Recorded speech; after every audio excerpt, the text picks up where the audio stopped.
جو लोग ईमान लाए फिर काफिर हो गए, फिर ईमान लाए फिर काफिर हो गए, फिर कुफ्र में बढ़ते गए, उनको अल्लाह न तो बख्शेगा और न उन्हें सीधा रास्ता दिखाएगा। ए पैगंबर, मुनाफिकों यानी दो रुखे लोगों को बिशारत सुना दो कि उनके लिए दुख देने वाला अजाब तैयार है। वो जो मोमिनों को छोड़कर काफिरों को दोस्त बनाते हैं, क्या ये उनके यहां इज्जत हासिल करनी चाहते हैं? सो इज्जत तो सब अल्लाह ही की है। और अल्लाह ने तुम मोमिनों पर अपनी किताब में ये हुक्म नाजिल फरमाया है कि जब तुम कहीं सुनो कि अल्लाह की आयतों से इनकार हो रहा है और उनकी हंसी उड़ाई जा रही है, तो जब तक वो लोग और बातें न करने लगें उनके पास मत बैठो, वरना तुम भी उन्हीं जैसे शुमार होगे। कुछ शक नहीं कि अल्लाह मुनाफिकों और काफिरों सबको दोज़ख में इकट्ठा करने वाला है। सो ऐ पैगंबर, अल्लाह की राह में लड़ो, तुम अपने सिवा किसी के जिम्मेदार नहीं हो।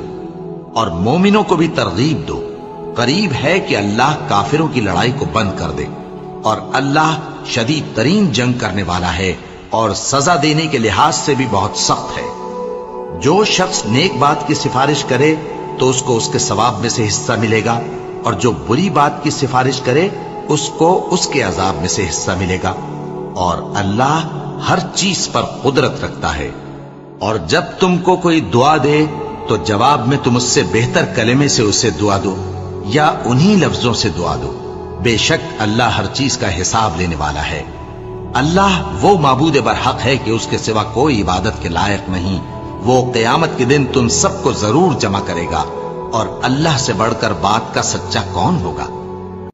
और ए नबी, जब तुम कुरान पढ़ा करते हो तो हम तुम में और उन लोगों में जो आखिरत पर ईमान नहीं रखते छुपा हुआ पर्दा यानी हिजाब डाल देते हैं, और उनके दिलों पर भी पर्दे डाल देते हैं कि उसे समझ न सकें, और उनके कानों में सिक्ल पैदा कर देते हैं।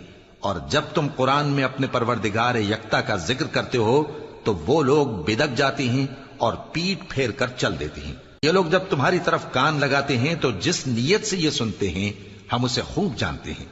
और जब ये सरगोशियां करते हैं, यानी जब जालिम कहते हैं कि तुम तो एक ऐसे शख्स की पैरवी करते हो जिस पर जादू किया गया है, देखो इन्होंने किस किस तरह की तुम्हारे बारे में बातें बनाई हैं, सो ये गुमराह हो रहे हैं और रास्ता नहीं पा सकते।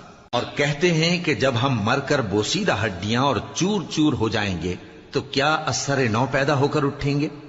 कह दो कि खा तुम पत्थर हो जाओ या लोहा या कोई और चीज जो तुम्हारे नजदीक पत्थर और लोहे से भी ज्यादा सख्त हो, झट कहेंगे कि भला हमें दोबारा कौन जिलाएगा। कह दो कि वही जिसने तुमको पहली बार पैदा किया, तो ताज्जुब से तुम्हारे आगे सर हिलाएंगे और पूछेंगे कि ऐसा कब होगा। कह दो उम्मीद है कि जल्द होगा।